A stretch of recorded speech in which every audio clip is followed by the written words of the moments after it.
balita na ika'y mawiwili. Mga nagbabagang kamao, mga buksi. So mga par, matapos nga po personal na tinanggap ng MP Promotion President Sean Gibbons ang award ng kanyang dating alaga na si General Casimero bilang Boxer of the Year sa first Pacquiao Elordi Awards Night, kung saan mga idol narinig po natin si Sean Gibbons na nagsasabi na mahal pa rin daw niya si Cuadro Alas at planong ipapadala mismo ni Gibbons sa Ormoc ang award ng Angas ng Pinas. Kung saan mga idol, kahit hindi naman po nagbigay ng mensahe si Cuadro Alas matapos si Sean Gibbons mismo ang umakyat ng stage para kunin ang kanyang award, masaya at proud naman po binahagi ni General Casimero sa kanyang My Day ang video clip na pag-akyat ni Sean Gibbons para mag-proxy ito sa kanya at tanggapin ang kanyang parangal, kung saan maraming mga Pinoy boxing fans mga idol ang naintriga dito dahil first time mag-share ni Casimero patungkol sa dati nitong promoter simula nang hindi nila pagkakaunawaan. Pero gayon pa man mga idol, natutuwa tayo dahil kahit medyo maalat ang taong 2023 para sa ating mga Pinoy boxers, at least kinikilala pa rin ang kanilang galing sa sports ng suntukan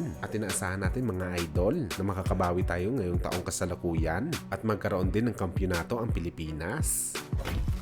Samantala matapos nga po mga idol, nabura ang dapat na rematch na Errol Spence Jr. at Terence Crawford dahil dinapuan daw mga idol si Spence ng sakit na katarata. Kung saan mga idol sa ngayon, merong rumors na posibleng magbabalik-bakbakan na si Errol Spence Jr. sa late summer o di kaya sa last quarter ng 2024. Halos mahigit isang taon matapos ito matalo via brutal knockout sa kamay ni Crawford. At guess what mga idol? Kung sino ang potensyal na makakalaban ni Errol Spence sa kanyang pagbabalik sa bakbakan, walang iba mga idol kundi ang kaka-injury lamang na si Keith Thurman na dapat may laban kontra kay Temso ngayong linggo. Ulitin ko mga idol, rumors pa lang ito. Pero para sa atin mga idol, malapit talaga sa katotohanan ng sagupaan na to dahil parehong alaga ng PBC ang dalawang fighter. At isa pa mga idol, pareho silang may planong lumaban sa 154 pounds. At isa pa mga idol, may hype na talaga sa bakbakan ni Thurman at Spence. Kung matatandaan nyo kasi mga idol, magkagalit talaga ang dalawang boxer. Unang napikon si Spence kay Thurman dahil nang si Thurman ang naging unified champion, hindi nito pinagbigyan si Spence ng isang title fight. At noong naging si Errol Spence naman ang naging unified champion, kahit mandatory si Thurman, ayaw din siya pagbigyan ni Spence. Baliganti ito sa ginawa ni Thurman dati sa kanya. So ngayon mga idol, mukhang back to zero na. Hindi na sila kampiyon. Pareho na sila nakatikim ng talo sa kanilang kartada at kailangan ulit nila mag-build up sa laban. Kaya swak na swak ang bakbakan nila sakali mangyari ngayong taong kasalukuyan.